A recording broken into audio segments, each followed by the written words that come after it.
Vidéo un peu spéciale, on va parler huile végétale. Ça change un peu. Hello, j'espère que vous allez bien. Alors aujourd'hui, on se retrouve dans une nouvelle vidéo parce que j'ai eu envie de faire une vidéo un peu plus skincare. Et j'ai décidé de vous parler de 3 huiles. L'huile de carotte, l'huile de papaye et l'huile d'aloe vera à froid. J'ai pour habitude d'utiliser beaucoup plus l'huile de carotte qui est très bien pour la peau. Elle a des vertus raffermissantes. C'est une huile qui est également illuminatrice, donc je vous conseille à 100% l'huile de carotte. L'huile de papaye qui est un peu plus compliquée à faire a des vertus également éclaircissantes pour la peau. Et l'huile d'aloe vera, c'est l'hydratation, nourrit la peau, etc. Donc je vais vous laisser avec la suite de la vidéo et j'espère qu'elle vous plaira. N'hésitez pas à me dire en commentaire ce que vous en pensez et surtout quelle autre huile vous voulez que je teste. Et n'oubliez pas également de vous abonner parce que vous regardez mes vidéos, vous vous abonnez pas, je comprends pas en fait. C'est quoi le deal? Abonnez-vous, abonnez-vous. Bon visionnage.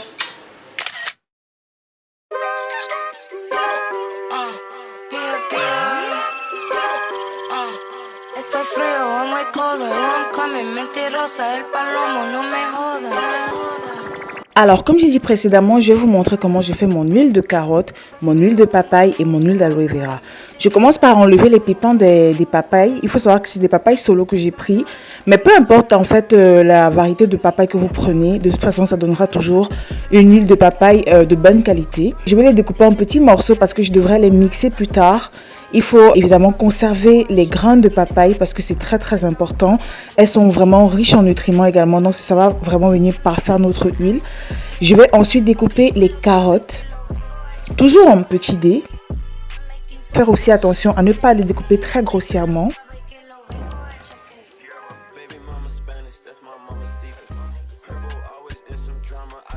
Je vais utiliser une huile vierge pressée à froid, origine Tunisie. Parce que je n'ai pas d'huile neutre, donc c'est la seule huile que j'ai sous la main. Je vais donc commencer par mixer les carottes qui sont beaucoup plus dures à mixer. Je vais mettre de l'huile d'olive à l'intérieur pour pouvoir faciliter le mixage.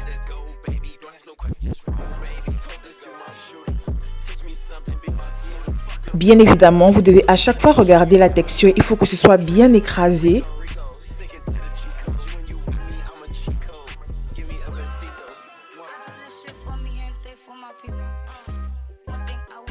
Je vais réserver dans un grand bol et je vais continuer à écraser le reste de carottes.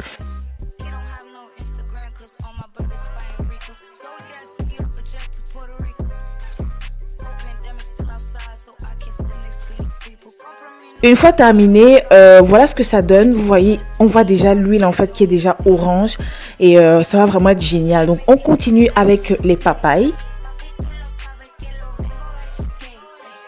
J'ai eu un problème avec les papayes parce que je les ai découpées avec les peaux, simplement parce que les peaux également sont très bien. Malheureusement, ça a coincé à un moment, mon mixeur n'a pas supporté. Pourtant, c'est un mixeur hyper performant. Pour pouvoir en fait écraser, il a fallu que je sépare la préparation en deux.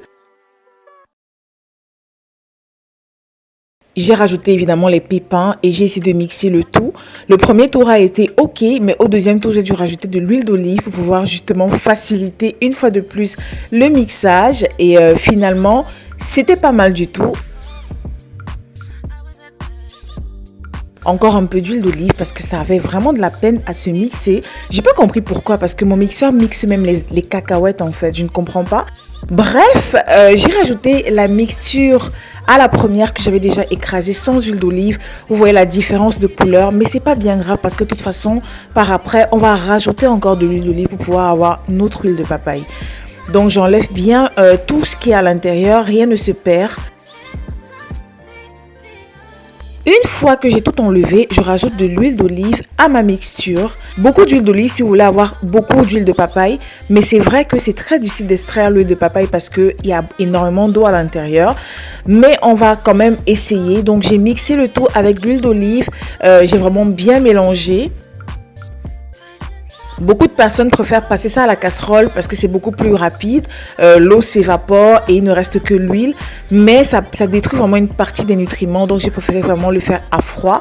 Et c'est la raison pour laquelle on n'aura pas beaucoup d'huile de papaye.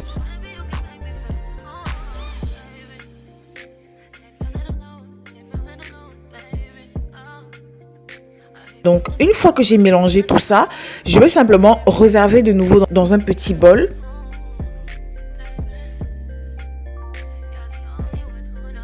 parce qu'il faudra laisser infuser en fait pendant 2 jours, voire plus, sans fermer complètement le bocal pendant l'infusion. Moi, personnellement, j'ai laissé infuser quelques heures parce que voilà, c'était la vidéo. Mais généralement, je laisse infuser au moins 24 heures.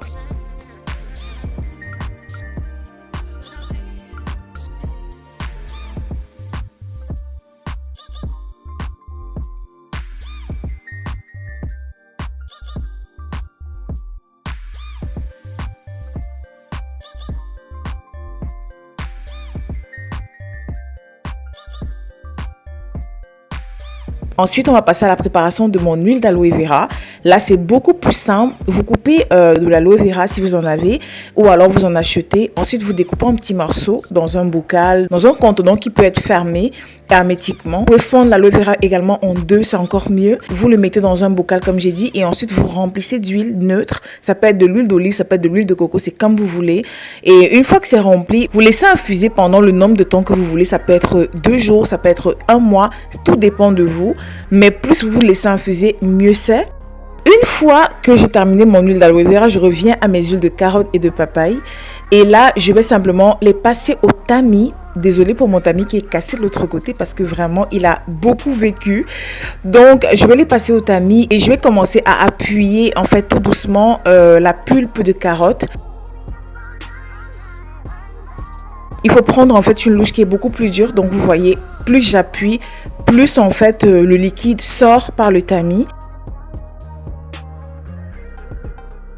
Au bout de quelques minutes, on a une huile de carotte mélangée à un peu d'eau. Mais c'est pas grave, vous allez voir. Ensuite, je le mets dans un linge propre qui ne laisse pas passer les particules pour pouvoir le presser davantage et faire ressortir vraiment toute l'huile et toute l'eau. Je presse longuement et très fortement.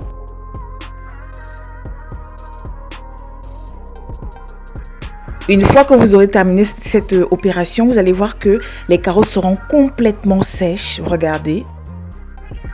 Je vais mélanger au premier bol, à la première tournée et je vais réserver. Après avoir pressé la mixture de papaye, voici le résultat. Comme vous pouvez le voir, l'huile de carotte est déposée au-dessus et en bas, c'est le jus de carotte.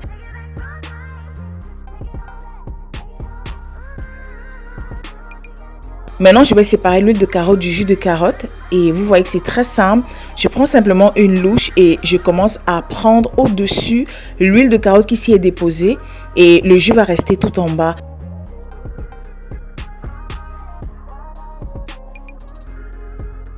Et voilà le résultat. Donc l'huile est vraiment très lourde et de très bonne qualité. On aura encore quelques particules de jus de carotte dans notre huile, mais ce n'est pas grave parce que c'est toujours bénéf. Ça va toujours être de bonne qualité, ne vous inquiétez surtout pas.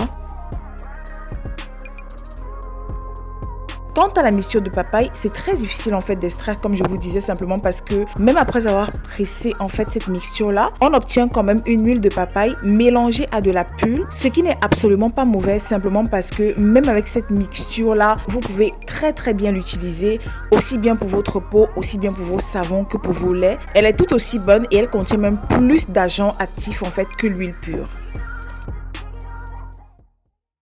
Je voulais quand même apporter une petite précision concernant l'huile de papaye qui est très difficile à faire. Alors, comme vous pouvez le voir, elle est très compacte. Elle est très compacte. Hein. C'est simplement parce que j'ai pas voulu la passer au feu. Parce que quand on passe au feu une huile, elle perd une partie de ses nutriments, elle perd une partie de ses bienfaits. Et donc, moi, je préfère l'extraire vraiment à froid avec soit le soleil, soit alors je laisse simplement reposer la préparation et l'huile va apparaître au-dessus. Donc, c'est la raison pour laquelle vous voyez qu'elle est hyper compacte parce que je vais la laisser reposer avec le couvercle légèrement ouvert et puis l'huile va se déposer au-dessus. J'ai déjà enlevé une grosse partie de l'huile hein, parce que ça fait 24 heures que c'est là. Donc, l'huile était jusque là pratiquement. Et je l'ai mis dans mon beurre de karité parce que je mets l'huile de papaye dans mon beurre de karité. Et donc, je continue à attendre que l'huile de nouveau monte en fait. Alors, tout ce que vous voyez au fond là, c'est de l'eau. C'est l'eau de papaye. Et l'huile généralement se dépose au-dessus. Si vous testez la recette, ne soyez pas surpris en fait de voir simplement que il est plus difficile d'extraire l'huile de papaye parce que c'est vraiment très liquide, très pâteux quoi. Et c'est normal en fait. Donc laissez juste reposer la préparation et vous allez l'enlever à la petite cuillère comme vous allez voir dans la vidéo. Cette huile d'aloe vera, je l'ai laissée infuser déjà pendant 2 jours. Oui. Elle est là depuis 2 jours et regardez comment elle est déjà.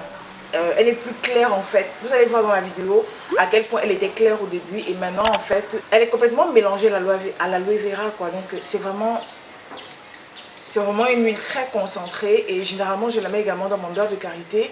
Vous pouvez la mettre dans vos laits, dans vos savons, si vous faites vos savons vous-même, etc. Mais c'est une très bonne huile avec une base d'huile d'olive parce que j'ai pas d'huile neutre. Donc j'ai pris une base d'huile d'olive et j'ai simplement mis de l'aloe vera dedans.